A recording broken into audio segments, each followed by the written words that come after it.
అంటే నాకు అభిమానం లేదు సార్. నేను ఆయన ముందు వకీల్ సాబ్ మూవీ చూసి నేను ఇన్స్పైర్ అయ్యాను. అలాగని చెప్పి వచ్చాను. మీతో తిరిగింది కూడా నేను చాలా తక్కువ సార్. చెప్పింది విన్నంత.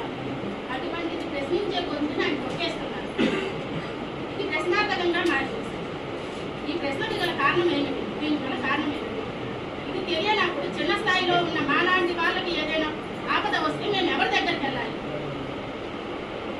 దీనికి గల కారణం తెలుసుకునేంత వరకు ఇక్కడ ఉన్న ఎవ్వరు కూడా ప్రశాంతంగా ఉండలేదు. ఆయన చెప్పారు ఫోన్లు వస్తున్నాయి అని చెప్పి. ఈ ఫోన్లు అందరికీ వస్తున్నాం. నేను ఒక చిన్న స్థాయి షాప్ నుంచే వచ్చాను. ఇవాళ రోజు బోండా నాగారితో తిరుగుతున్నానని వైసీపీ వాళ్ళు నన్ను బెదిరించారు. చూసుకో అమ్మా, పార్టీలో ఉంది, ఇప్పుడు పొజిషన్లో ఉంది వైసీపీ. నువ్వు అక్కడ షాప్ పెట్టుకొని నువ్వు బోండా నాగారితో తిరుగుతున్నావు. వాళ్ళకి ఇంకా తెలియదు జనసేన